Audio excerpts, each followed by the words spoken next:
Thank you so much for checking out my show, where I get to hear from the leading voices in Bitcoin, financial markets, political structures, philosophy, and more. Please make sure you're subscribed to the show. And if you're watching this on YouTube, like this video so more people see it, and hit that notifications button so you don't miss out on any new content.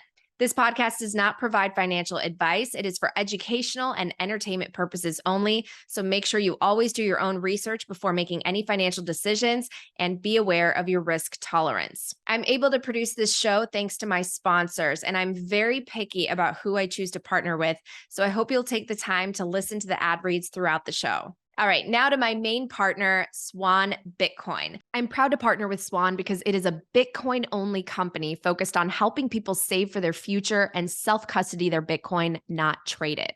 Swan offers a private client service, retirement planning, tax loss harvesting, and even home equity conversion. Swan is also committed to educating millions of future Bitcoiners through free educational resources and media projects.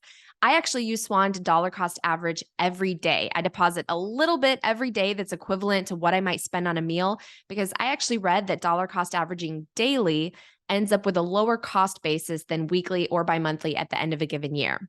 Swan also produces my show, Hard Money, which reports on Bitcoin adoption and macro trends around the world. So make sure to subscribe to that as well. And to learn more and get $10 in free Bitcoin when you sign up, head to swanbitcoin.com/Natalie Brunell. All right, it's time for the show. Welcome back to another episode of Coin Stories. And I am so excited because this week I'm joined by two of the greatest brilliant macro minds, Preston Pysh and Luke Gromen. Thank you guys both so much for joining me. Wow, this is very special. Thanks for having me on. Yeah, thanks for having us, Nat. Well, I want to start. There's so much going on. It's been a crazy start to the year already. And if both of you could just kind of zoom out and think of one, maybe two sentences at the most that you think summarize what's happening right now with macro and the markets, how would you describe it in one or two sentences? Luke, I'll start with you. I was about to say defer to Preston. No. In one or two sentences. Oh, I'm glad she called on you first, Luke. U.S. balance of payments and funding problem coming to a head. Luke refers to this as the Powell paradox. That's right. with a second paragraph. So U.S. balance of payments and funding problem coming to a head, period. Peak cheap energy and commodities problems accelerating, period. All right, Preston. Yeah, I mean, Luke's all over it as usual. You got this quandary, you got this dilemma where they need to raise rates to slow everything down. But at the same time, as they're raising rates, anybody with half a brain can look at it and say, we're falling into a debt spiral if they do that and we can't pay it all back. So like, which way do you want it? Which way do they go? And that's where I think we're at here at the first quarter of 2023. And there's no good options. So, well, a lot of people would have said that they didn't see the Fed funds rate getting as high as it did without things breaking. So I wanted to ask you both, maybe what has surprised you and why haven't things broken yet? I mean, I was absolutely shocked that they could, that it would last this long without something breaking personally.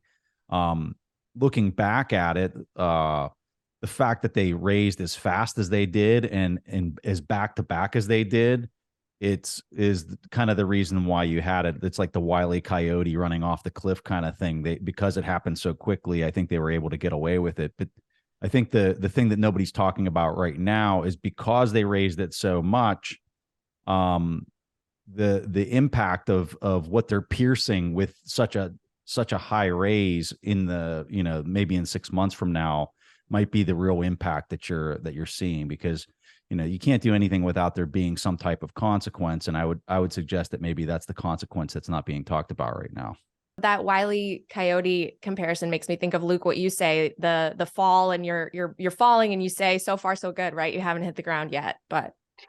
Yeah, I think that's right. It surprised me likewise that how fast they raised rates.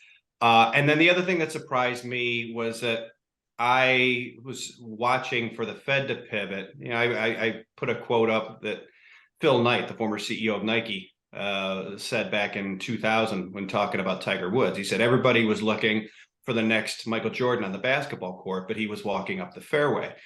And everybody was looking for the Fed to pivot because they had raised rates so quickly, myself included.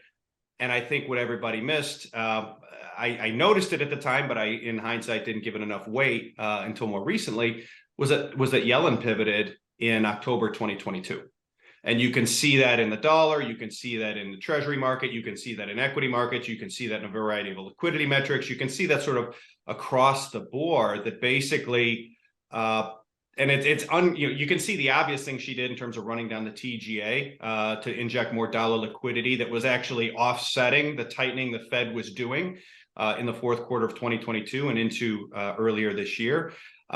It's since come out that even this week, the Japanese Ministry of Finance came out and said we did some stealth interventions in late October. So they did break things. They broke the UK gilt market, and they were very close to breaking the Treasury market. I mean, I had people sitting, pinging me saying, look, this 10-year auction of the US Treasury in either mid to late September, maybe early October, it had a 3 basis point tail on it. He goes, Luke, that's effectively, that's a stone's throw from a failed Treasury auction. Like this, they are breaking this. So it surprised me they went as fast as they did. It surprised me the Fed didn't pivot, but they did break something, and Treasury did pivot, in my view.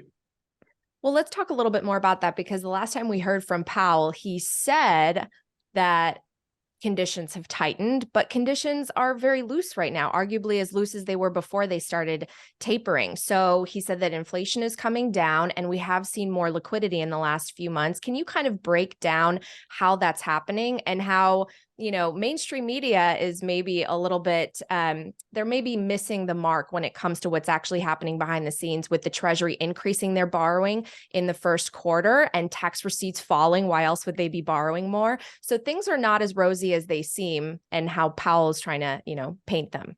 Natalie, if you let Luke and I control the inputs for the inflation and adjust the magnitudes of the different weightings, we could make inflation negative 5% for you. Right. I think, and I think there's a little bit of that going on. Luke's talked about it pretty extensively, that the weighting for inflation changed at the start of the new year. No surprise. And I think it fits in perfectly with Powell's messaging that he's getting things under control and that disinflation is happening, and they're going to use that to everything that they can. But I think Luke's prior point with the shift in October, and let me tell you, if Luke's telling you he missed it, I really missed it. I'm still trying to wrap my head around how they were able to get the dollar to sell off relative to the other fiat currencies as much as they have in the face of everything else that they have going on in these other countries. But I think that's the start of their pivot. But Luke, go ahead. Sorry to hog up. No, there's a lot of crosswinds, right? So when you look at Powell saying conditions have tightened, a lot of what we're starting to watch, there's sort of a Rorschach inkblot test to them. You can see what you want to see, whether you look at the jobs report last week, whether you look at the inflation reports. When Powell says liquidity is tightened, the Bloomberg Financial Conditions Index looks like it hasn't tightened at all. It tightened a bunch, and then it's all come back with the loosening in the dollar. And I think that's the dollar has been the release valve, one of the key release valves. I think you've seen Japan, China, central banks increasing their balance sheets, in particular, the dollar weakening. Those have been pretty notable injectors of liquidity since October. And Michael Howell at Cross Border has done some really good work highlighting that. He shares that on Twitter from time to time. But then if you look at things I thought was a really important piece of data that came out this week from the Fed showing they do a quarterly survey of senior lending officers across the US banking system. And it was at a level in terms of net percentage saying they are tightening. The only other times it has been as tight as it was in 1Q23 or the same percentage was net tightening as they were in 1Q23 was, I'm going from memory here, 2Q20, 2Q08, 4Q 2000, 4Q 98, and 4Q 90. And so 4Q 90, we're in a recession. 4Q 98, we're in a systemic crisis, required a big Fed bailout, engineered through Wall Street banks. 4Q 2000, by the end of March, we were in a recession, March to 01. Obviously, 08, 20, we were already in recession in the midst of crises. So when you look at it through that lens, and then also through the lens of what historically has happened to high yield bond default rates on a lag after things get that tight, to CNI loan, commercial and industrial loan, bank industrial loan charge-offs on a lag after you see that level of or percentage of tightening. He's right. There has been a tightening. There has. So there's a little bit of, this Rorschach test of, hey, it's not, it's Schrodinger's monetary policy, right? He's tightening and not tightening at the same time. Ultimately, that I think is going to filter through the tightening that the bank side will filter through and is filtering through into the economy. It may happen really fast. That creates different sets of problems in the context of where we are with the federal debt, funding, et cetera. Can you discuss a little bit more this idea of the dollar declining and why? Because last year it was dollar up, everything down, right? But as we've just been talking about, there is more liquidity. The dollar has declined, and a lot of analysts are predicting that that's actually going to continue, at least through a chunk of this year. So for someone that maybe doesn't have a finance background, why is the dollar declining right now? And if it continues to, what does that mean for assets across the board? I think it's declining for multiple reasons. I think it is a function of up until recently, the Treasury general account being run down by Yellen. So that's sort of a real tactical move. You have seen evidence of some building of foreign reserves, which is basically injecting dollar liquidity into the system by certain foreign banks, the Japanese in particular, maybe the Chinese to a lesser extent. And so it's those have been two of the bigger sort of the bigger drivers you can really point to and say this has driven it. Ultimately, the mechanics of that, because there is a huge amount of dollar denominated debt outstanding globally, when you get the dollar down, it's akin to somebody borrowing in Mexican pesos to buy a house in the US, even though that doesn't happen. So if you borrowed in Mexican pesos to buy a house in the US, and then the Mexican peso rose against the dollar, all of a sudden your mortgage payment is going to rise a lot in dollar terms. And likewise, if the peso fell, your dollars would go further. Your mortgage payment would fall in dollar terms. It's the same dynamic here. So when you get the dollar down, because so many people and countries and corporations around the world owe so much in dollars, when the dollar falls, it basically creates liquidity. It creates more breathing room around the world, and that's what we've seen since October of last year in broad strokes. And Luke, correct me if I'm wrong. Yeah.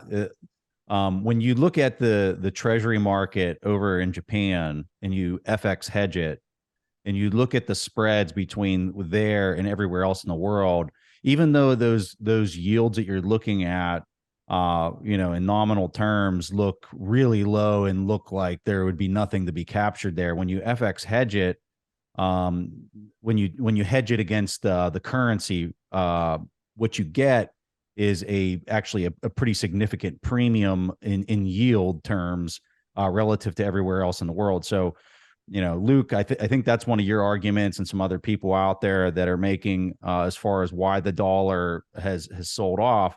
The thing that I would propose is I don't know if it can keep going from here, whether they can keep selling off from here, or if that was kind of a 5-month or a 4-month trick pony that they're relying on in order to give a little bit of breathing room into risk on assets that we've seen since kind of the October timeframe.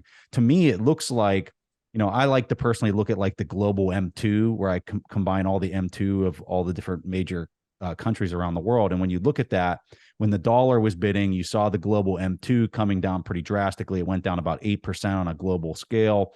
And they gave all of that back in like 2 or 3 months with the dollar loosening the way it did. So I don't know if they're going to be able to continue to conduct this dollar depreciation in the face of everything that's happening in Japan and Europe. But it appeared like the spread that you had happening over there and between Japan and the rest of the Treasury market was how they were able to do that. I'm curious if Luke would see it similarly or a little bit differently. That's a great point, and it's something I think you and I've talked about before, Preston, and we've certainly written about a lot recently, which is if you look at, by way of background really quickly, big global private buyers of treasuries tend to be centered in Europe and in Japan. So Japanese insurance companies, pension funds, et cetera, when they buy treasury bonds, they don't just simply buy the treasury bond because they are taking on currency risk, and that is not in their mandate. They don't want to do that, generally speaking. So what they do is they buy the treasury bond, and then they buy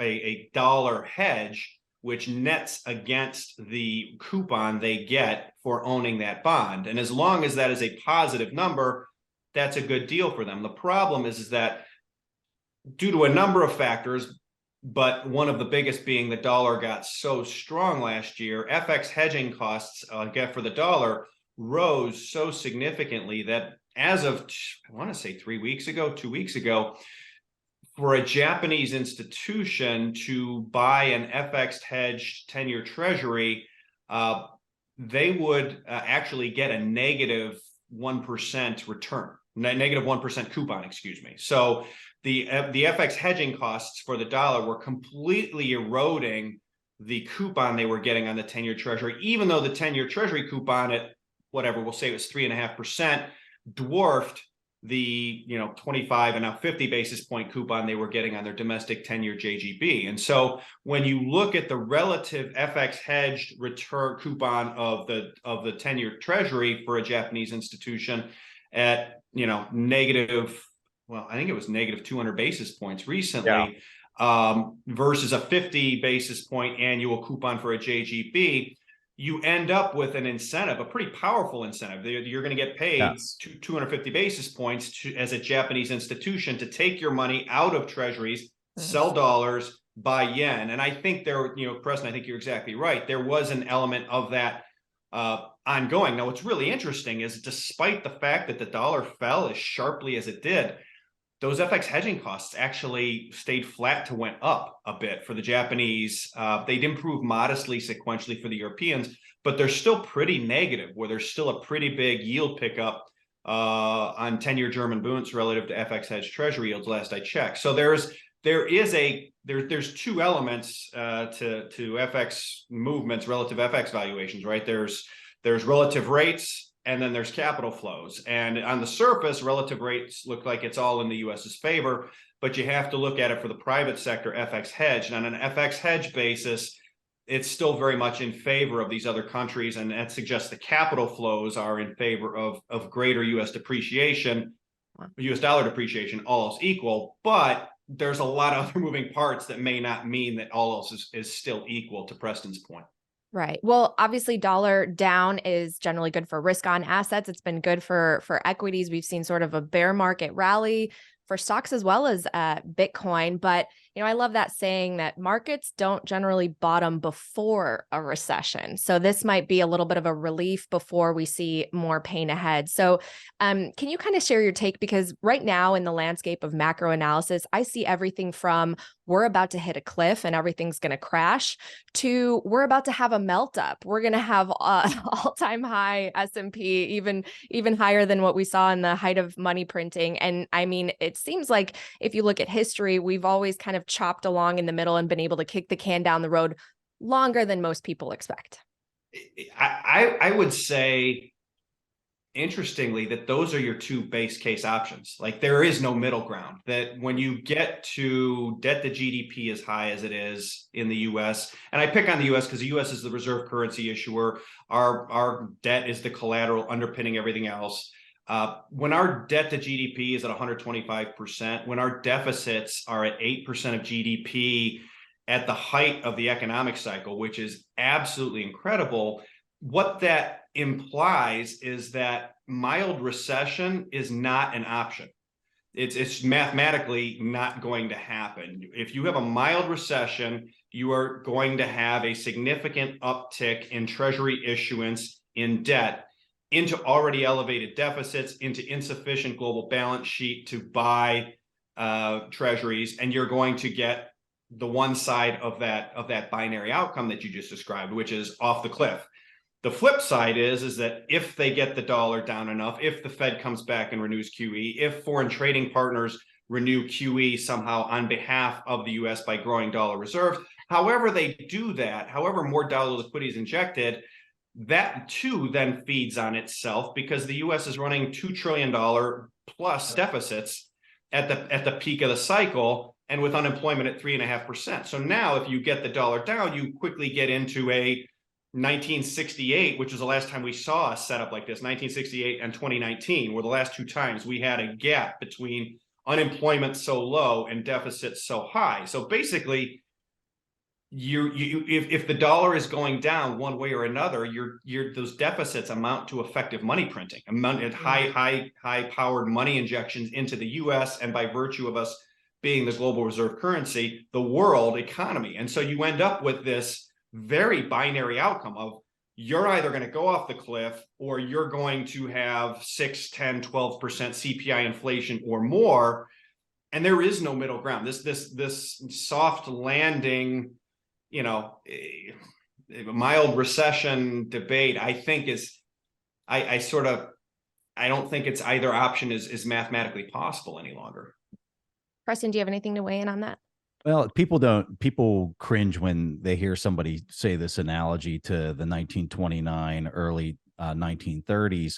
But the reason I'm bringing it up is if you look at the equity market during that period of time, you had these massive surges, which looked, if you were looking at it from a momentum or like a technical standpoint, you would have been like, the bottom's in. It's up 60% from where the bottom was at. And you're like, okay, here we go. Here comes the next bull market, only to be duped into maybe buying somewhere in the 40% surge range or 30% surge range. And you really felt like you were right, only to find out, 9 months later that you were very wrong as to that being the bottom. So I'm not saying that's what's going to happen here, but it sure as heck wouldn't surprise me if what we're seeing here, what looks like maybe a reversal in momentum, is nothing but a pump in the broader, much larger downturn that might be playing out. When I look at inflation and I look at the credit markets, and you look at the negative spread between what's being published or what's not being published as inflation and where interest rates are at, I think that there's still a massive major gap between reality and where debt markets are priced. And I think as long as that's kind of the scenario, I'm real hesitant to say that equities are going to get a super strong bid that takes you on a whole new high from where you were at the end of 2021 period of time. So I guess I just exercise a whole lot of caution. I would tell you from a momentum standpoint, I personally like ATRs. Average true range is what that stands for, and also just moving averages. And when I personally have mine optimized for long holding periods, I'm typically looking for something that's a year plus when I'm setting up those types of tools that are just price oriented. And I highly encourage people to use other things than just that. But I preface that by I bring that up because the momentum tools that I'm using, the average true range and the moving averages are still red for the NASDAQ and still red for the S&P 500, the Russell. Bitcoin, it's not, but those other ones it is. It's time for a quick break to hear these messages from my partners. First up, iTrustCapital. iTrustCapital lets you invest in Bitcoin for your retirement with the tax benefits of an IRA. You can defer taxes on gains using a crypto IRA, or with a Roth IRA, you can withdraw tax-free at retirement. And here are some important things to know given the recent crypto contagion. iTrust does not lend against client assets. iTrust accounts are also FDIC insured up to $250,000 US, and iTrust does not hold customer assets or money. Assets are actually held between Coinbase custody and a custody platform called Fireblocks. And Fireblocks, by the way, underlies pretty much the entire industry. Their multi-party computation technology is the gold standard of custody for institutions and allows for private keys to be separated, encrypted, and shared across multiple parties in cold storage. Separately, all US dollars are held within iTrust Bank, Signature Bank in New York. So if you're doing retirement planning and considering adding Bitcoin to your IRA portfolio, you can sign up for an account and get a $100 bonus at iTrust.capital/Natalie Brunell. All right, next up, Bitcoin Conference 2023. This is the ultimate Bitcoin event every year, and it's going to be held once again in Miami Beach, May 18th through the 20th. Last year, there were about 30,000 attendees, and it's hard to believe the scale until you see it in person. There are incredible speaking sessions featuring the world's biggest Bitcoin voices, networking events, games, parties, and of course, Soundfest. I actually credit my career transition to the Bitcoin conference because I went for the first time in 2021, and that's where I dropped my first episodes of Coin Stories, not expecting this to become my full-time job at all, but just hoping to meet Bitcoiners and find more guests for the show. I actually went up to people like Michael Saylor backstage with a business card, and that's how I got him to come on the show. So anything can happen there, especially if you dream of working in the industry. Ticket prices go up every month until May, so don't miss out. And for 10% off, use the code HODL at b.tc/conference. I'll see you there. Well, let's talk a little bit about the CPI because it has been coming down. That's one of the things Powell sort of patted himself on the back. Disinflationary forces are in effect, but they have to be a little bit careful. They're slowing down their rate hikes, but the CPI calculation is changing. I know, Luke, you've pointed that out. Can you guys weigh in on what you think? I mean, obviously, if they're going to change the calculation, many would argue that it's probably going to come in lower. What would a lower print mean? Let's say we got inflation down to 4%. What does that mean for the economy in the months ahead? I was unaware that they were changing. I had it put in front of me about a month ago or 3 weeks ago, and I sort of highlighted it to a number of different people and said, hey, were you aware this was changing? And none of them were. So I thought that was of interest. And then I made two ill-fated attempts to try to calculate the implications of that mathematically. And I learned two things. Number one, that I sort of messed it up both of those times for varying reasons.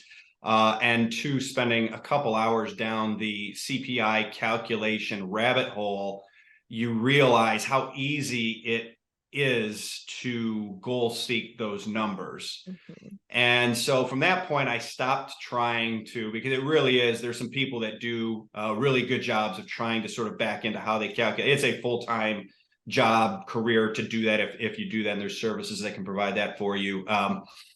My thought was starting it from the other side of it, which is they're into this corner by virtue of the fiscal situation, the deficit situation, where they need the dollar down to sort of free up liquidity, to keep the Treasury market functioning, to keep markets from really coming unhinged, going off the cliff.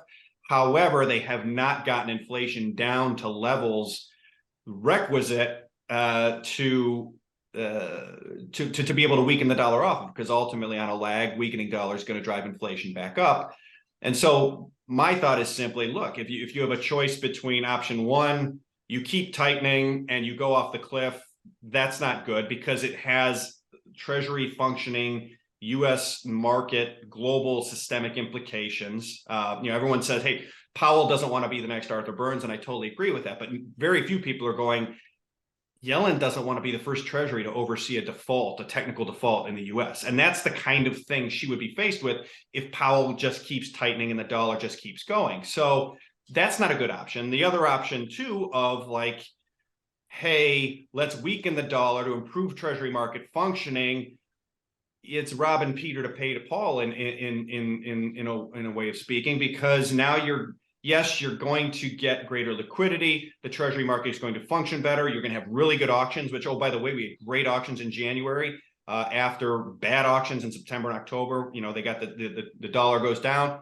Treasury auctions get a lot better as foreign liquidity is freed up. But you pay the piper on the back end as you start seeing inflation is starting to pick back up. You're starting to see the market. You're starting to see used car prices tick back up sequentially.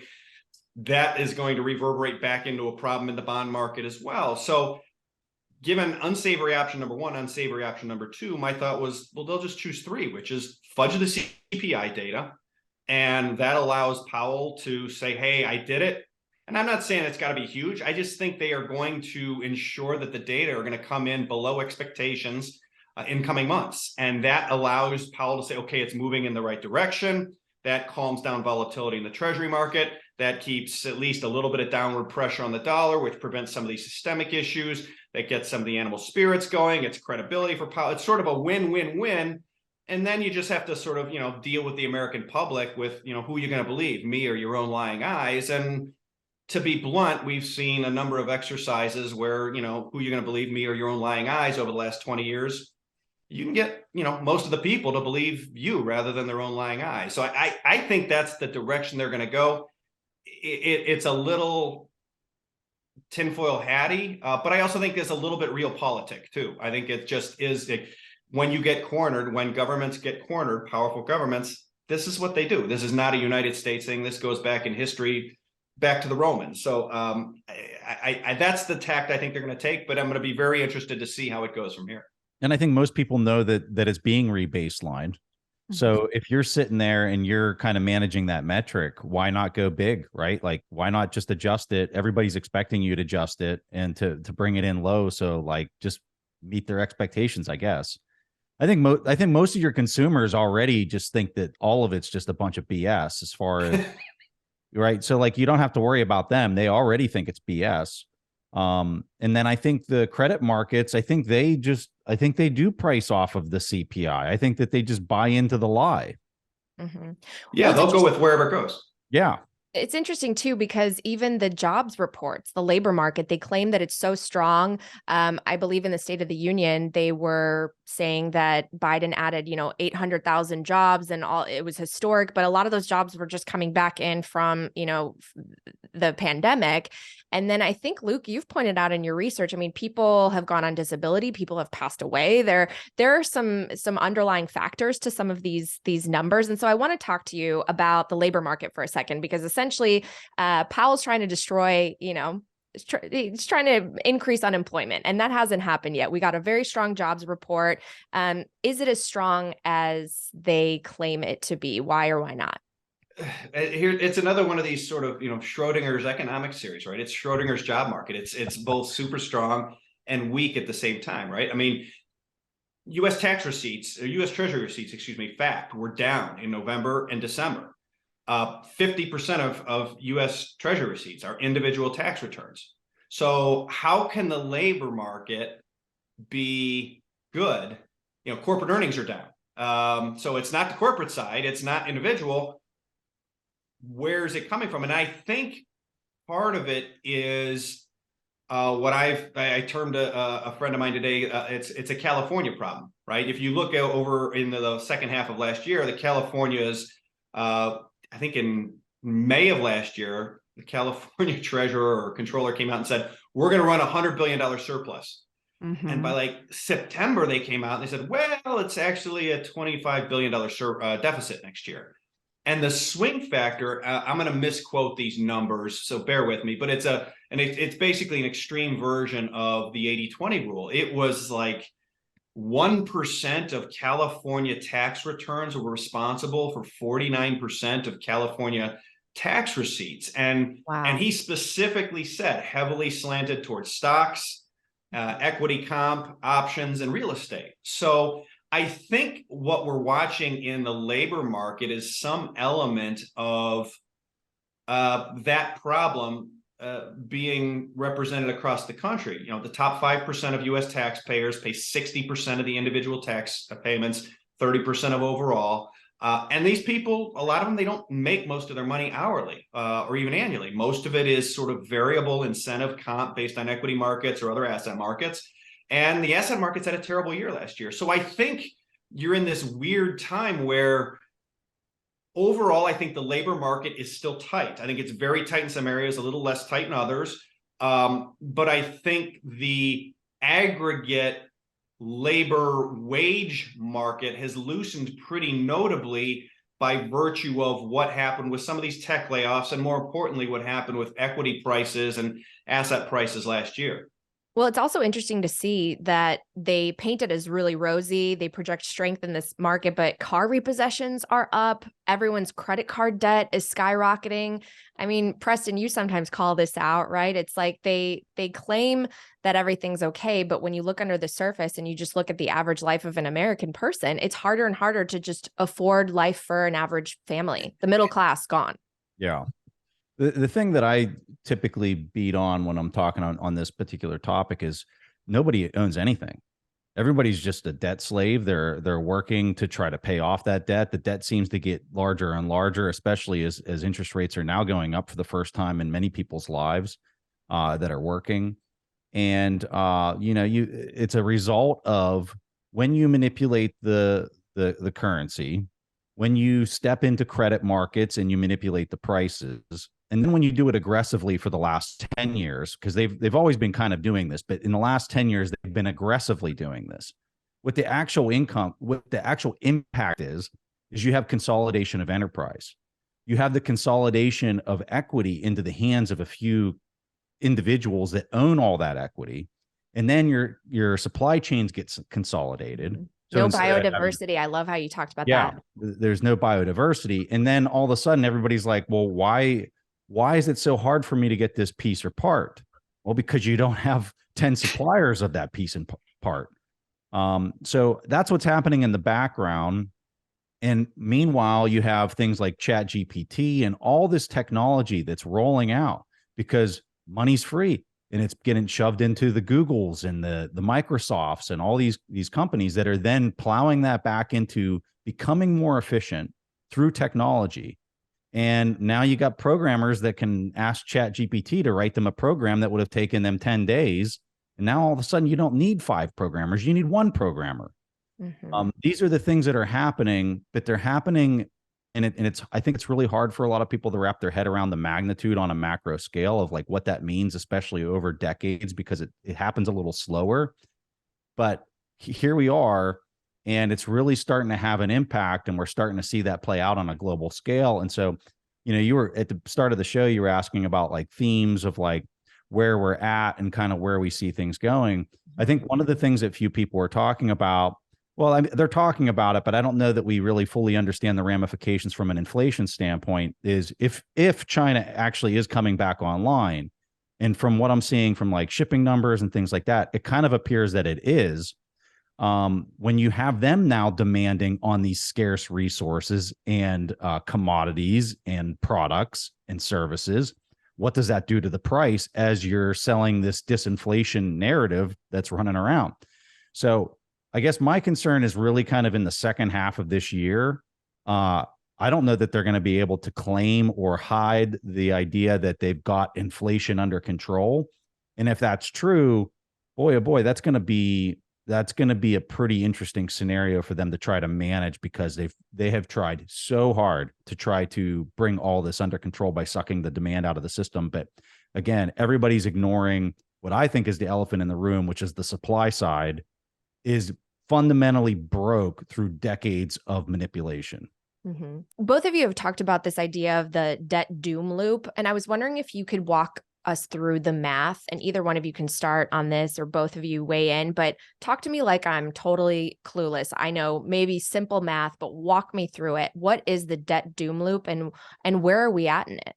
The debt doom loop is where you get to a point where your effective interest expense is greater than your receipts.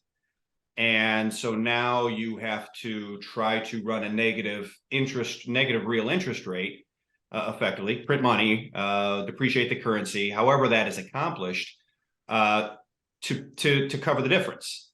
Or you can slash spending. And if your percentage of GDP that your government represents is low enough, then you can do that without impacting the economy. But when the US federal government, for example, is a quarter of GDP and your deficit is 8% of GDP, if you cut the deficit in half to 4%, you're immediately taking 4 points of GDP right out which means you're going to put the economy in a recession. And you can see without fail, if you put the economy in a recession, the deficit actually in the 01 recession rose 6 points of GDP, peak to trough. In 08, it rose 8 points, and in 2020, it rose 12 points. So by cutting 4% of spending, you end up increasing the deficit by 2, 4, or 8 points. So cutting's not an option. So now you have to print. So if you print or depreciate the currency, etc., you can do that for a little bit, but sooner or later the inflation shows up, and then the bond market starts demanding a return. And so now your interest expense starts rising non-linearly faster. Again, complicating this is the fact that we aren't an industrial economy the way we were back in 1980 when Volcker was here. We are a highly interest rate sensitive financialized economy with the GDP far higher. So you end up in this, it's the Guns N' Roses, Mr. Brownstone. I used to do a little, but the little wouldn't do it, so the little got more and more. And you can pretend as, you end up with interest rate goes up. So what do? You print more, interest rate goes up more. You eventually have to cap rates, but then if you cap rates, your currency falls, inflation goes up more. That's the doom loop in a nutshell.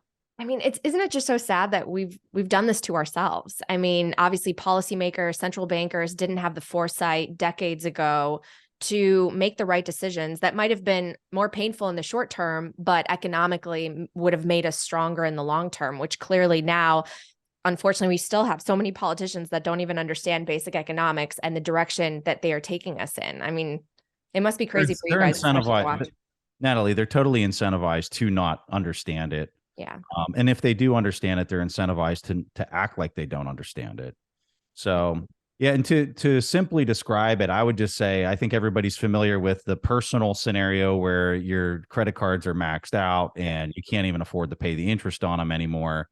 And then the irony that we're seeing right now is the central banks are saying, well, to solve this, we're going to make the interest rate even higher, right? Which doesn't make any sense. Like you're already paying a 20% interest rate on your card, and they're saying, well, we're going to take it to 25%. And it's just going to make everybody become more bankrupt. They're going to flood the system with more printing, which is then going to mess up the supply chain issues that I was describing earlier, which makes it even worse, which means that you're going to be more inefficient, which is going to raise interest rates higher. And then it's just, it kind of feeds on itself. And the loop goes on. Well, and Luke, you've talked about something called the ESF. Is that also boosting liquidity? And can you talk a little bit about that? Because I found that interesting. I didn't know about it, and it seems to have no oversight. The Exchange Stabilization Fund, ESF, is a Treasury. It is a vehicle within the United States Treasury. It is a fund that is tasked with maintaining and intervening to provide stability to global FX markets, and has wide latitude to traffic in foreign exchange, SDRs, and gold at the discretion of the Secretary of Treasury with approval from the President. The thing that surprised me was I don't even remember why I went and looked at this recently, but they do provide an annual balance sheet. And so from 2013 through 2019, the assets of the ESF were very consistently between 90 and $100 billion. So this is not a small fund. It's a pretty good sized fund. And then in 2020, my jaw dropped because Mnuchin apparently flexed the assets of this, at least as of year end 2020. God knows what they were intra 2020. He flexed the assets up to $676 billion, which even in today's crazy times is still a lot of money. Yellen brought it down to only $240 billion by the end of 2021. There's no real way of knowing what, as far as I know, what they're doing, how much they're doing, what is happening with it, other than to say, if I was Secretary of the Treasury with that much money and with no with no need to play by any particular rules or get advanced oversight, I could have a lot of fun in markets. We'll put it that way. I could move a lot of things around to do what I wanted them to do. I could run people's stops. I could do all kinds of things. So it's a very opaque and possibly interesting, but it's one of these things where it exists. You can see it. Who knows what it's doing day to day, other than to say they have wide latitude and it can be flexed up apparently to a very large amount given an appropriate emergency, which in my opinion, we're at. When Treasury comes out like they did last week and said, hey, we're going to borrow $930 billion in the first quarter, we're pretty much there in terms of that emergency. Not just that amount in the first quarter, Luke. It was the what they had said that they were going to do a couple months before to the 930 that I think is the exclamation point on that particular, for people that are hearing all that, ESF, this stabilization fund, what they need to think of in their head is ESF equals market manipulation, or ESF equals non-free and open markets. That is a fiction story, folks, right? So, and this is the crux of everything that's happening right now. If you do not have free and open markets, and there's a select few people sitting in a room that can make decisions about hundreds of billions, if not trillions of dollars, and they can allocate it into the price of whatever they want and whatever friend they want to help out and whatever they want to bid to project whatever, right? That is a very, very scary thing and unprecedented situation. And why I am such a hardcore Bitcoiner is because we need a unit that cannot be manipulated. We need a scarce unit that cannot be manipulated if we actually want to get free and open markets and cost of capital so that everything on the planet can be properly priced. Because if you don't have proper prices, you have excess demand coming into the market in this really weird and wonky kind of way that breaks supply chains, right? And one other thing on the ESF, anytime they put stabilization into the name, you can rest assured it's doing the exact opposite of whatever they're trying to brand it as. To your point, Preston, we're paying our Visa with our MasterCard, and it seems like we can come up with just a magic piggy bank, right? And create money out of thin air to solve some of the problems, at least in the short term. But in the end, what do they have to do? They have to print. Just out of curiosity, I love asking this question. I asked Lynn in my last interview with her. Preston, I'll start with you. If you were in the press conference room with Fed Chair Jerome Powell, what would you ask him? All right, it's time for another short break to hear these messages from my partners. First up, Fold. Fold is the best Bitcoin rewards debit card and shopping app in the world. You can earn Bitcoin on everything you purchase, from Amazon to groceries to sprucing up your wardrobe with Fold's Bitcoin Cashback debit card. And you can win free Satoshis every day, or even play for the chance to win a whole Bitcoin by spinning the daily wheel and the purchase rewards wheel. I have an alarm set every day so I don't miss out on spinning the wheel and earning free sats. And it's also a great app to get someone that is totally new to Bitcoin. So if you want to join the fun, head to foldapp.com/Natalie and get 10,000 in free sats when you sign up. And finally, I'm excited to partner with CrowdHealth, a Bitcoin alternative to health insurance. Health insurance costs can be sky high today, and you essentially send money every month to a massive corporation, the health insurance black hole, as I call it. And if you don't need any health care, you never see that money again, right?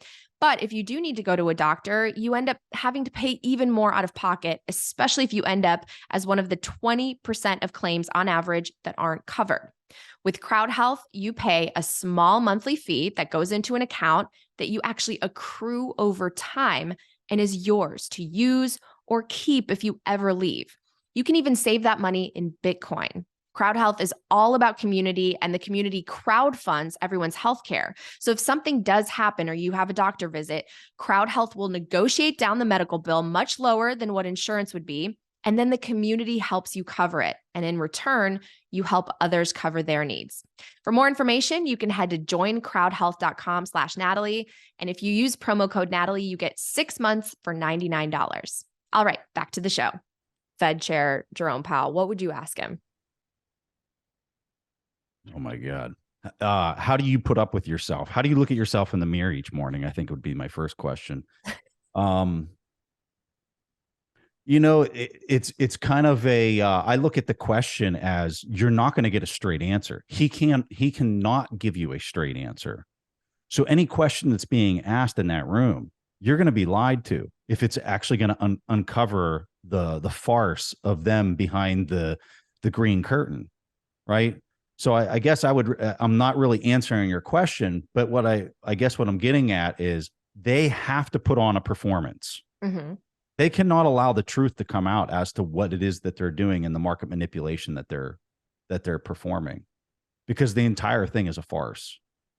But is there anything that would be a good, gotcha question that would pin him in a corner where the math would speak for itself if someone was able to articulate it well in a question? The obvious thing is okay. So after 2008, we were going to come off of QE, and that was never going to happen again. But everything that we're seeing is that is an impossible task. And not only is that an impossible task, but now you have to do UBI in order to control the interest rates relative to inflation.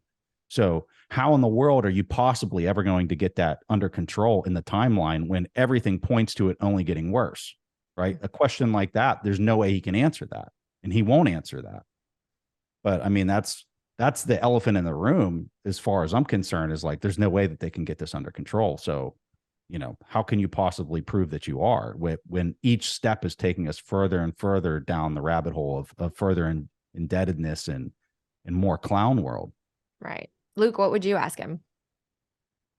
I would ask him why. I would say that the United States is currently in a proxy war of sorts with Russia, and that the way you fight and win that is by increasing oil production, by reducing the dollar value of Putin's oil and gas production. And the United States has been 90%. U.S. shale has been 90% of global oil production growth over the last 10 years, according to Bloomberg. I think they cited Enverus data. And so and that shale production is quite interest rate sensitive. So the higher rates go, the harder or the higher the break even goes for U.S. shale, and therefore, given that's been 90% of marginal global supplies, the higher the break even global oil price goes. So my question would be, have you considered how your rate hiking policies have effectively been fighting against the national security interests of the United States as it relates to oil production, domestic energy security, and this proxy war against Russia? And if so, why are you continuing with that? The best thing for us would be heightened energy inflation to increase U.S. energy production and therefore increase our ability to combat fire with fire. That would be an interesting question, and that would be the last one I would ever be allowed in, but it would be interesting. Exactly. That would be great to watch him squirm and try to answer that. No, it's really interesting. Let's turn a little bit to Bitcoin now. And, Luke, I'm actually curious because I feel like I've followed you more recently with regards to macro, and I didn't even know that you were a Bitcoiner until the last year. So can you talk to me about the strength of your conviction? Because I know you talk about a lot of different assets and you are obviously more diversified. So what is your conviction that Bitcoin will be, say, a global reserve asset by countries that are maybe in the G7 or a superpower like the US? In the foreseeable future, my conviction that it'll be a reserve asset at the country level is low. Just given political, realpolitik realities, etc. I do think it is functioning as a neutral reserve asset for the people around the world, very well, and will continue to gain share in that manner. I think it could eventually be a reserve asset at the sovereign level. We know that our friend Jason Lowry has done some really interesting work around it as a neutral reserve asset for settling trade, or as a neutral reserve asset at the sovereign level. I just think there's a lot of time between and unfortunately probably a lot of pain, inflationary pain that would have to take place beforehand before we see that. But it's possible, but I think it's going to be more grassroots and serving as a neutral reserve asset for the people in the meantime, until we get to that point, if we get to that point. Preston, I think your conviction's a little stronger, right? Well, I just think that when you look around the world, and what is it, 3 to 4 billion people are completely unbanked. They don't even have a bank account. This is where Bitcoin is really going to shine, is for these folks, because a lot of them have smartphones. Most of them have smartphones. And so to download an app and to have a wallet that somebody else might be servicing and managing the channel capacity and things like that, which, you know, if people really want to dig in and do some of this stuff in these parts of the world, they can still do that. I think that's the beauty of Bitcoin and why it's so decentralized and unstoppable. And then you look at some of the other things that are happening with decentralized social media with like Nostr. When I look at Nostr and the fact that you can take a Lightning address and pin it to your Nostr account, your decentralized social media account, that basically becomes a global index of bank accounts. Like right now, this already exists right now. So in some of these parts of the world where people are unbanked, I see this happening in the coming 3 years, where this is going to become their global, you know, everyone says the dollar is the global reserve settlement. It is for G7 countries, but for all these other countries and all these other people, which is half the world, half the planet, they're going to be downloading Damus and these other clients that are on the decentralized Nostr protocol. They're going to be tying Lightning wallets to it. They're going to be transacting in a currency that has a scarce number of units, and they're going to be doing it in a way that they can't be censored and that they can't be stopped. And they're dealing with an enforcement in some of these countries that they can't enforce anything. Right. Right. Well, so that's really exciting. And so you might have this dichotomy, Natalie, where G7 countries are continuing to use their worthless fiat that's super manipulated and for the select few that get to sit next to the decision makers. And then in the other half of the world, they're going to be using Bitcoin and the Lightning Network, and they're going to have sound money, and they're going to be able to conduct. I saw one thing with Fediment, right?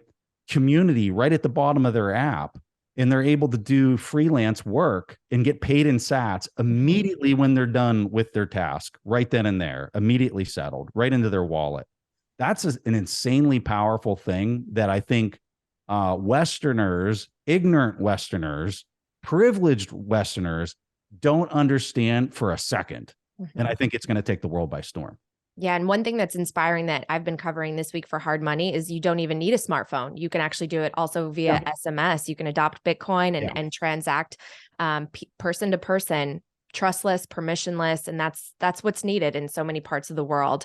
But what about the on-ramps? Preston, you know, just today, I think came out the news that platforms like Kraken are going to stop staking. You know, it seems like policymakers are trying to create choke points. Nick Carter just wrote an article about this. Will that hinder Bitcoin adoption if, you know, taking aside the altcoins, there are on-ramps for Bitcoin that rely on fiat right now. So what do you think about sort of those hurdles as Bitcoin adoption is trying to grow around the world? Well, I think the thing with Kraken is specifically to altcoins, pretty much everything other than Bitcoin. And like we've been saying all along, they're securities. It's very obvious that they're securities. I mean, Michael Saylor can't make it any more obvious anytime he's done an interview. It's like, yeah, I have a whole team of lawyers looking at this, and every one of them's telling me that every one of these altcoins are a security. So, of course, I stayed away from it. I'm not an idiot. So I think that FTX blowing up put just the whole SEC just looked like total idiots, and they were. For just a total lack of enforcement on what was a VC to, Ponzi scheme that was set up with all these altcoins. And now I think that they're, trying to enforce a lot of this, and Kraken's the perfect company for them to kind of go after to show their hand as to what case law would look like in that particular scenario. I didn't see anything in the article in reference to Bitcoin. I also found it kind of interesting that Brian Armstrong came out and he was actually saying the word Bitcoin for the first time in like 4 or 5 years. So I think that's telling you a lot from that vantage point. To your second point of the question, which is Are there choke points for G7 countries to exercise their will against Bitcoin in particular? I think in the US, there's quite a bit of precedence that's set that it's treated as a commodity. So I think that's going to be a little bit harder in the US, just based off of the precedents. But over in the UK, it seems like they're already trying to do some of that against any type of exchange, whether it's Bitcoin or an altcoin or anything, any type of exchange that's handling it. They're trying to use the banks as a choke point. So I've been saying all along, the G7 countries are the ones that have the most to lose. They're going to be the ones that try to fight it the most. Meanwhile, the other, half of the world that's unbanked is going to be on-ramping and using this because they have to use it because they don't have anything else that's actually reliable, that's not being debased at 100% a year. And so you're kind of coming to an end game. Are we within a 5 to 7 year time frame of an end game? I think you are. And I think that the harder that they push and the harder that they try to cram a CBDC down somebody's throat, I think the more that the population is going to wake up and realize what's being actually forced upon them. And it's actually going to do the exact opposite of what they think it's going to do. And if they think that they can control the broader population by cramming things down their throat and paying them peanuts, and they own no equity and they're in debt up to their eyeballs, I think they've got another thing coming to them. Well, I think it's always important for the community that is, advocating for Bitcoin to be very aware of the vulnerabilities and the threats. So I want to hear from both of you. What is the biggest threat to Bitcoin that maybe Bitcoiners should focus a little bit more attention and energy on? Luke, you want me to go first? Mine will be quicker because like Preston just in the last 30 seconds forgot more about Bitcoin than I'll ever know. So I'll come at it from the generalist Bitcoin idiot, but proponent, strong proponent side of the argument. And that is to say, I think the on and off ramp thing, speaking as somebody who likes Bitcoin and who is sort of an idiot about it, but really likes it. But I think about how I buy it, right? I get on Coinbase and I buy it, and then I transfer over to Green Wallet out of the exchange because I don't want it on exchange, but I'm still going through those on ramps. Now, would I learn a way around the on and off ramps if they get choked? Yes. Will it take time? Yes. Is it worth it to me? Absolutely. Given what I know and the conviction I have on the fiscal situation and how what this end game is. Will the average person do that? I don't know. And I don't think that stops adoption, but it probably slows adoption. So I think that is one. I wouldn't even call it a risk. I just think it's something to be aware of. I think when you talk about near-term downside risks, I think from my generalist macro perspective, it really comes down to this binary likely outcome of how things can play out. There is no mild recession. We are either going to get off the cliff or we're going to get really high inflation. And if we go through some period of time where it's off the cliff, the risk, I think, in the short run is you get some sort of scenario for Bitcoin like you had back in 2020, right? Which, was scary. It was down, or even, and it might even be softened this time because of what we just went through with sort of this FTX related sell-off, the deleveraging. It was brutal.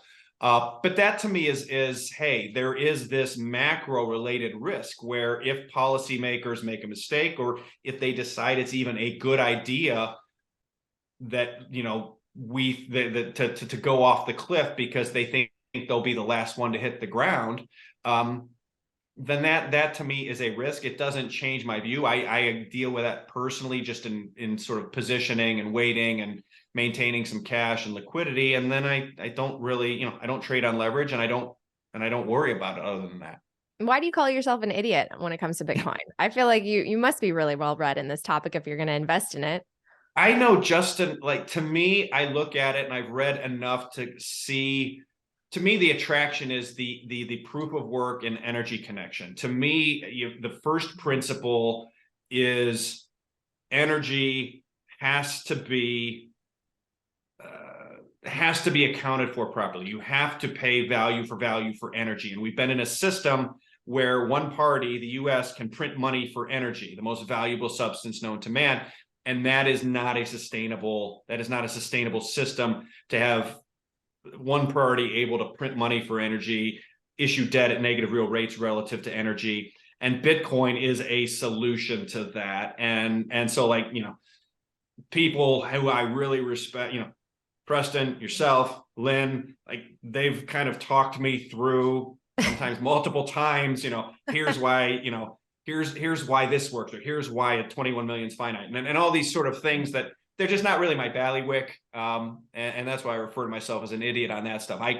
It would be a very short conversation if you said, "Hey, Luke, okay, now describe all that for me." I'd be like, Preston, help. But the energy side, I do understand the interplay of the energy side, the proof of work, how Bitcoin checks a lot of those boxes. I spent a lot of time on gold and energy interplay. And if you understand gold and energy interplay, you start shift it over to just put Bitcoin on it. Like you sort of get it pretty quickly, I should say. Well, I actually have a gold question coming up, but we got to get you off Coinbase. So Bitcoin only Swan. True. Preston, what do you see as the biggest threat to Bitcoin that maybe the community should focus on and put their attention to, or at least be, very aware of? When I think of the risk, I just think the risk is that the adoption is maybe slower than what people think. I think that you're not stopping this. You're just, whether G7 countries fight it harder than others, or if they just kind of roll over and see it as actually a good that's going to help bring free and open markets back to the world, which I don't think is the base case. I think they're gonna fight it a lot more than they're going to embrace it. So if they fight it, you're going to have these situations like we were describing earlier, where they try to block the on ramps. I don't know that you're going to get a in unison response of all the G7 countries and all the major economies. I don't think that they're all going to do that. I think you're already seeing countries like Japan and Korea and many others that are actually pretty pro Bitcoin. And I don't think that they're going to be trying to stop the on ramps because, they haven't necessarily benefited from dollar dominance, and most of the world hasn't. And so I think that as some of the different parts of the world are waking up to this, they're saying, oh, hold on, we're not going to get third or fifth or 10th bite at the apple with the dollar being so dominant. And I think that that's going to be the real incentive of why you don't have everybody fighting it. Another thing that I would just mention as, a risk or something that I'm not real thrilled about. I'm not real thrilled about the NFTs being on layer one and the ordinal stuff. I think that it's a distraction. I think that we don't need a notary service on layer one. I think that it needs to just focus on the money transaction. And if they want to do some of these other things on layer two or whatever other decentralized protocol that's out there, have at it. Yeah. I think that, and here's the main reason why, I think it just clogs up layer one. I think that then results in layer two being more expensive. And when I look at the 3 to 4 billion people that are unbanked in the world and them using layer two Lightning for immediate settlement, we really want that to be as affordable as possible. And so I just see it as a major distraction, and it's just kind of meaningless. It is definitely a great way to notarize something. I will say that it's better than any notary you've ever gone to by doing that. But I don't think that is something that is an absolute necessity for humanity based on what I'm seeing in credit markets and the rest of the broader global macro landscape that is in absolute chaos, disarray that needs to be solved. I agree with you. And I hope everyone checks out your podcast with Pierre, where you talk about ordinals. So everyone make sure to listen to that. All right. Last couple of questions before we wrap up. I do want to hit gold for a moment, because last year we saw record buying by central banks of gold. And Preston, I know you think it's kind of insane to think we would ever go back to a gold standard. Luke, you seem a little bit more constructive on that idea. So I want to see a little debate here. Why gold standard or no gold standard between the two? I think Luke and I actually see this very similarly, where and don't let me take words out of your mouth, Luke, but from an individual standpoint, gold's going to protect your buying power. Right. You're not going to have the potential asymmetric return that you could get in Bitcoin. But if we're looking at a major global currency crisis, if you go out and buy gold, it's going to preserve whatever buying power you stuffed into that gold. I suspect that gold's still going to have quite a bit of demand on either side of this, or on the other side of what we're about to go through here in the coming decade. Where I have an issue with gold is on a sovereign level, using it as a peg to ride a currency on top of it. That's where I have a major issue with it, because history, it has always failed. Every single time, no matter which history book you're looking at, gold with a currency riding pegged to it on top of it has always failed and will always fail, because it requires human trust to manage the peg and the ledger between the two. That's my only thing. That's why I'm not like really excited about gold. But from an individual standpoint, and people that are just trying to preserve their buying power and don't need to hit the ball out of the park, but just want to get to the other side of whatever this thing is, I think it's a great way for them to preserve their buying power. Right. But Luke, you talk about, especially with regards to pricing oil in gold and what other countries like are doing, and what Zoltan Pozar wrote in his last commodity encumbrance piece. So it seems like you think that countries could move more toward the direction of a gold standard. Yeah, for me, my interest in gold really centers around energy, which is this peak cheap energy topic. The U.S. has produced 90% of global oil production growth over the last 10 years in shale. You can see that the price of oil is going to have to rise structurally over time to continue growing supplies enough to avoid a debt market and quite frankly, humanitarian calamity. So if you have a situation where you need oil prices to rise, for a simple math, 10% per year, just to keep supplies up enough to keep the economy from collapsing and therefore debt markets from collapsing, that's fine. But then your debt needs to, if you're going to settle energy surpluses in sovereign debt, that sovereign debt needs to compensate you for the price increase or decline in the energy purchasing power of the debt by having a coupon that matches the price increase of oil. So if oil needs to rise 10% per year to keep supplies flowing to avoid a debt and humanitarian catastrophe, then the sovereign debt settlement instrument needs a 10% coupon.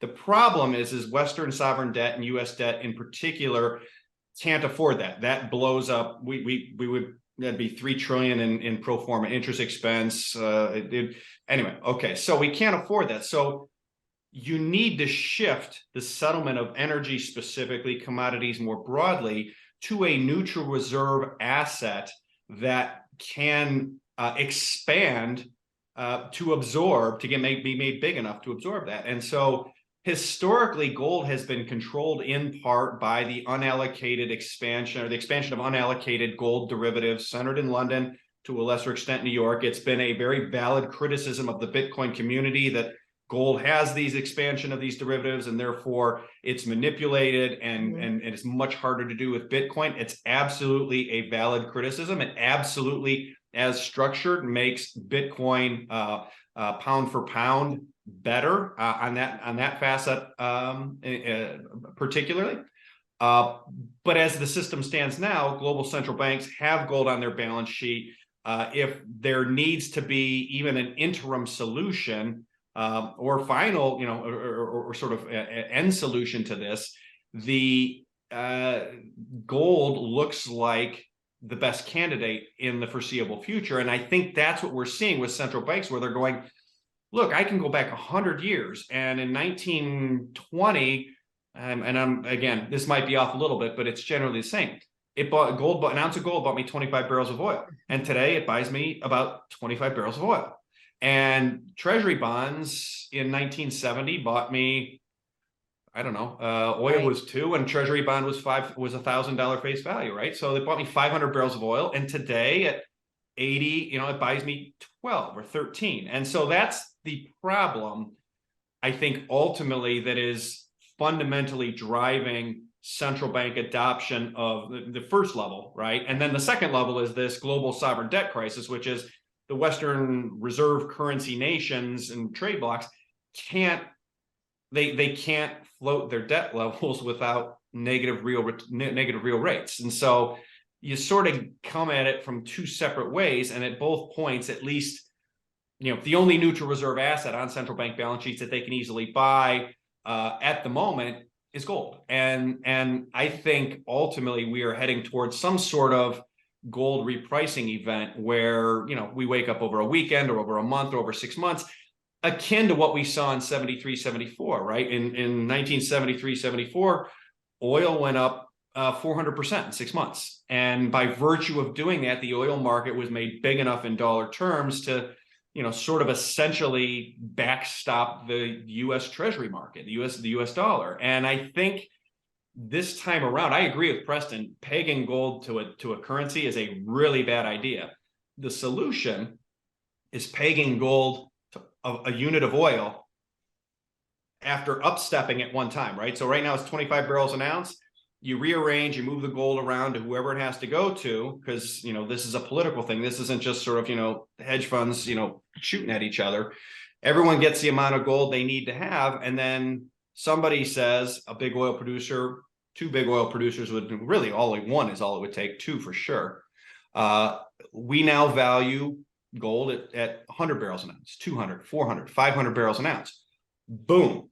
The oil market revalues it. Oh, by the way, the oil market alone is 10 to 15 times the size of the gold market on annual physical dollar terms. So there's ways to do it that recapitalize central banks and everything. But to me, and lastly, it actually is a proper incentive. If you want to shift the world towards more energy efficiency, towards green, and not to be, political about it, just factually, if you do that, you are going to incent the conservation of energy, because you're actually going to attach a real cost to energy for the first time in forever.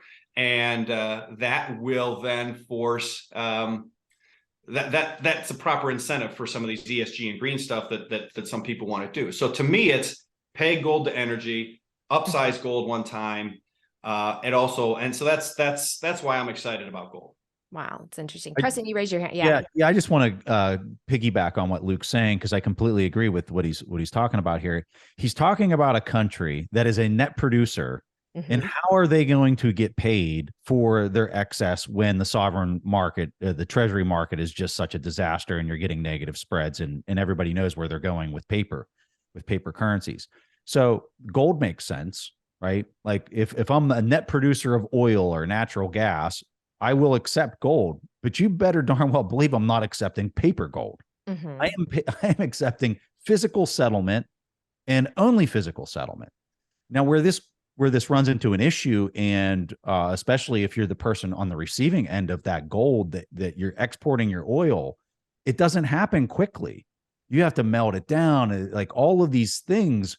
When you look at the frequency of being able to turn it physically, that's a concern. That's a major concern for a country like, well, you name it. I'm not going to name the countries. I think everybody knows the net producers. They're pretty much the enemy of everybody in NATO. Look at all those countries, and you'll find real fast that if they are accepting gold, that there's going to be a lag or some type of adjudication of melting down the gold to make sure that they're actually getting that and not lead bars underneath of it, and all that type of stuff. Those are the vulnerabilities. Those are the setbacks that you have with gold.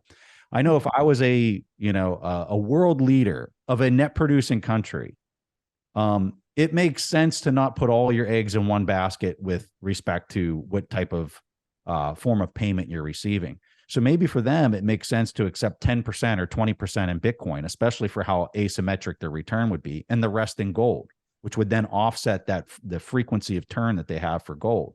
But what my initial comment was about riding a fiat currency on top of it, and how bad that is for society and how bad that is for citizens of that nation.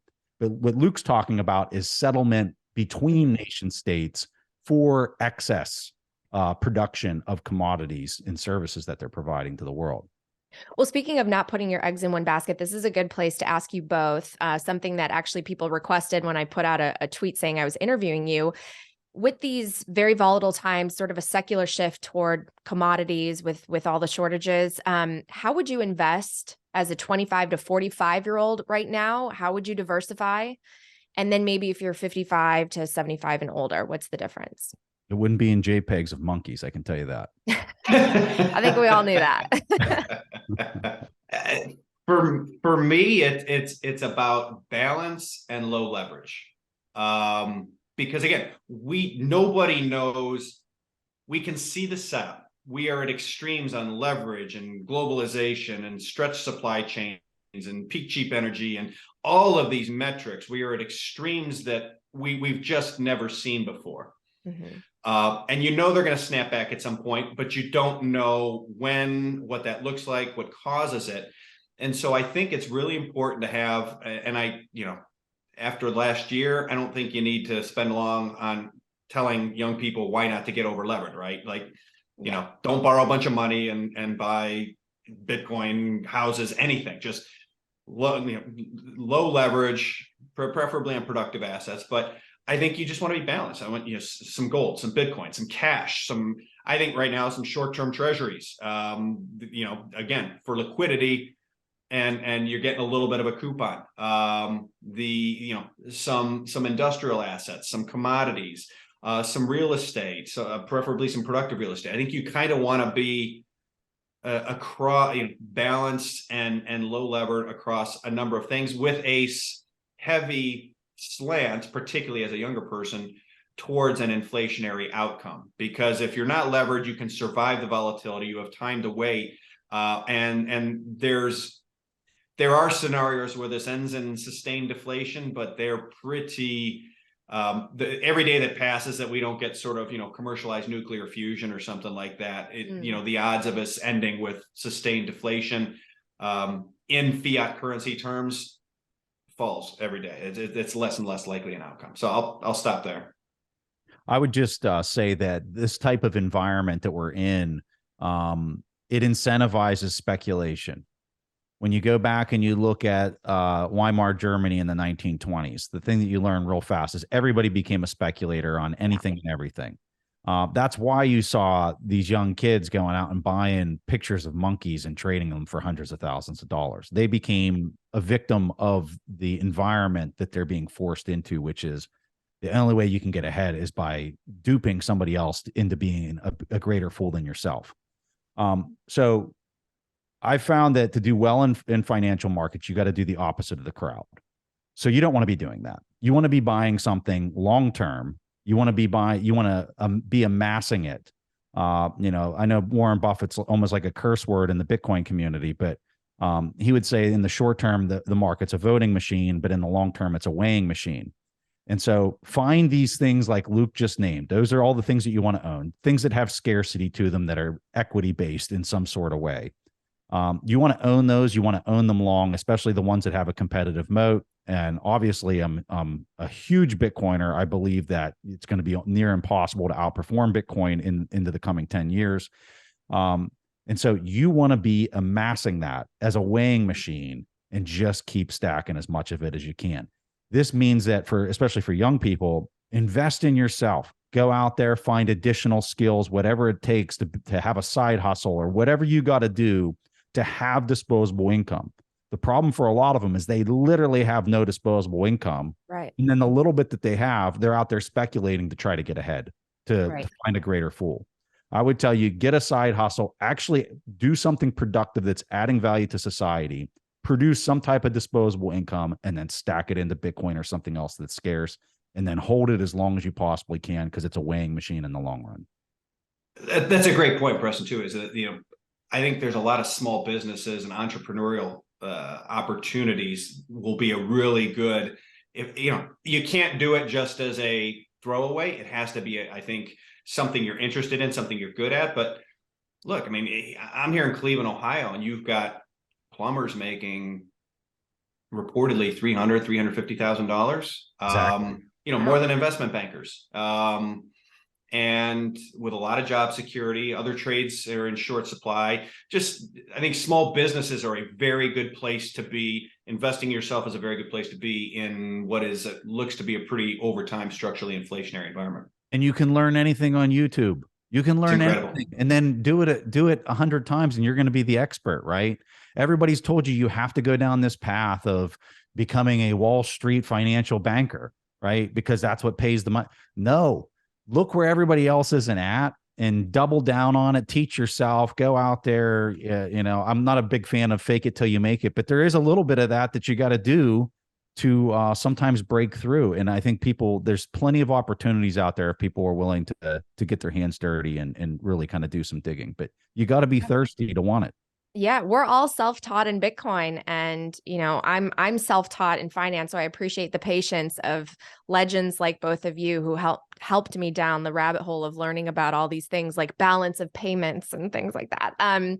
Before we wrap up, I just wanted to get your thoughts. Preston, some people are, they're more than 50% Bitcoin.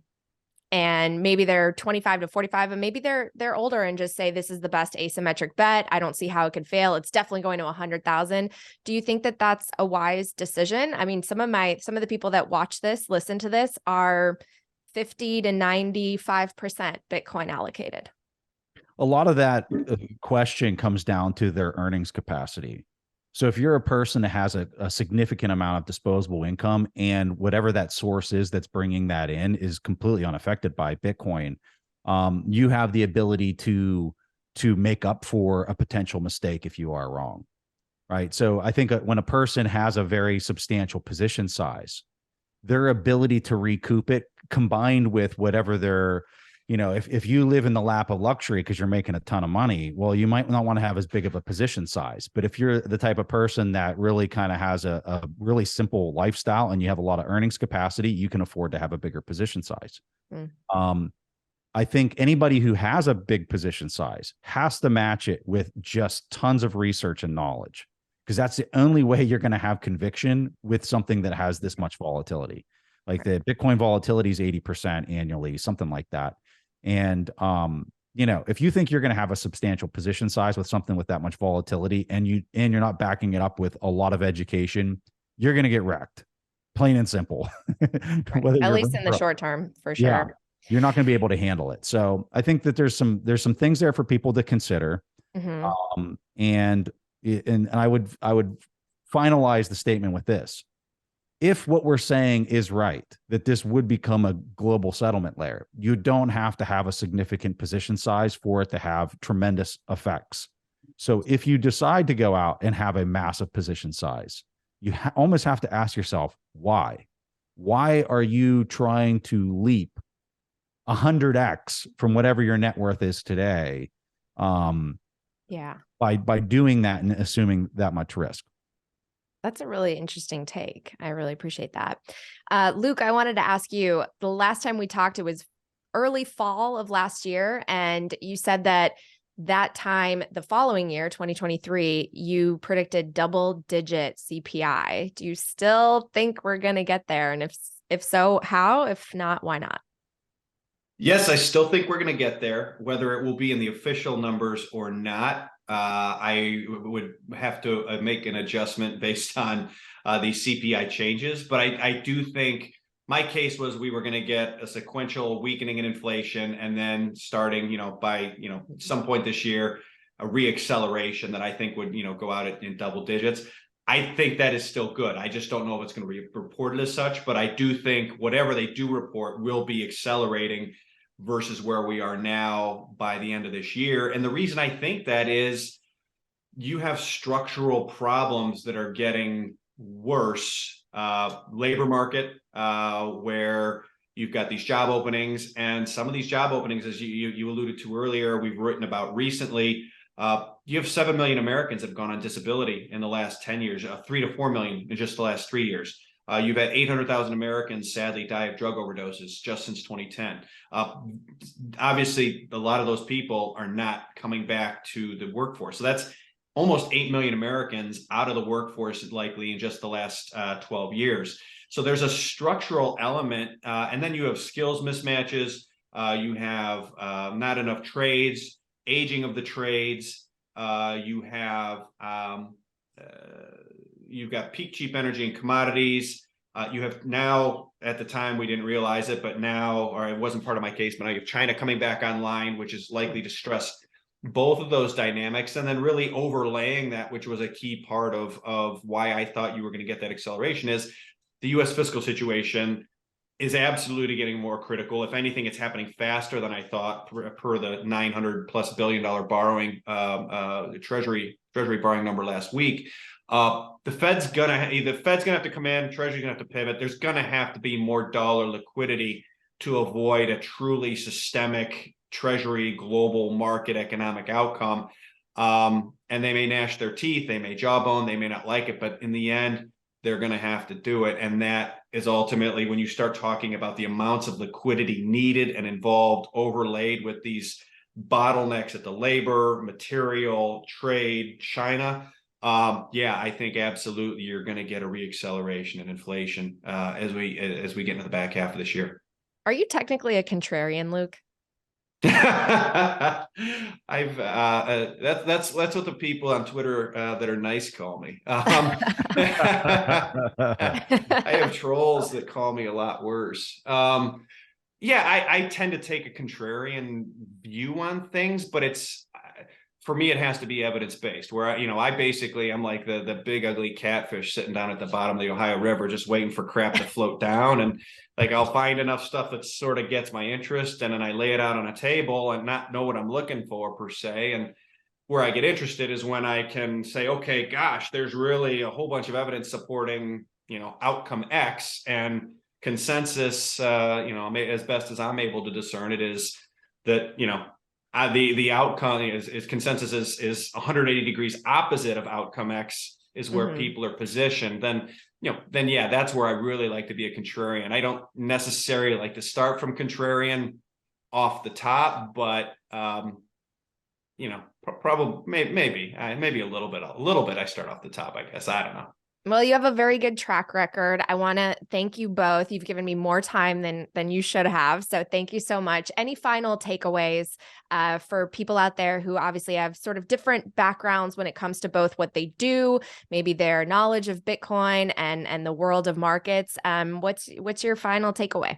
Go ahead, Preston. Yeah, I would just say I think everybody's well versed that there's something wrong. They can feel it. They can see it. They know that the world that they're looking at right now is not the world that they grew up 20 years ago. And for a lot of them, they're trying to figure out why. And I think most are turning to politics and they're saying it's this party or that party that's causing it. And I would tell you that it's neither party they're both causing it. And if you even go further upstream than that, it's the mismanagement of the money itself within society and them trying to paper over you said it earlier, Natalie, short-term decisions or interests at the expense of long-term functioning of actual free and open markets. We do not have free and open markets. Anybody who says that we do, they're totally lying to themselves and making things up. And when you don't have that, you have a breakdown, and people are looking at it from a capitalism issue. This isn't like what we have right now are not free and open markets and a functioning capitalist society. And so they're blaming on all these other things when in fact the money is beyond broke. We are going through a transition. The rest of the world, the net producers of the world are saying, we're not going to accept your fake digital units that you keep making up and adding more to the ledger. We're not going to accept them. That's what the whole war is about. So I would just encourage people that if you're listening to this and you're maybe one of these people that are pointing blame at one of those things that I was pointing out, dig deeper into the money and how it's broke. And I think what you're going to find is really going to surprise you as to what's actually fundamentally causing all of this. Well said. More people need to just ask that simple question. What is money? Yes. Who makes it? Yeah, I would say it's a great way of, there's a couple of things I would say. There's a great quote, if you asked a fish to describe his environment, the very last thing he would describe would be the water. And so the very last thing most people would describe in terms of the politics, et cetera, the economics, is the money. But it's the water, it's the air for the economy. And Preston's exactly right, that it's been so perverted, that it is so and distorted that it's hard to know up from down. And sometimes people have asked me, well, who's to blame? And I think it's important. Really, nobody's to blame. Human nature is to blame. I mean, this is the same cycle we've seen over and over and over and over throughout history. And I think that's important in terms of all getting along. And then I think lastly, there's a great quote that I've got in my office by William Arthur Ward, which is the pessimist complains about the wind, the optimist hopes it will change, but the realist adjusts the sails. And so I think really, it's key to just know, hey, it's the water.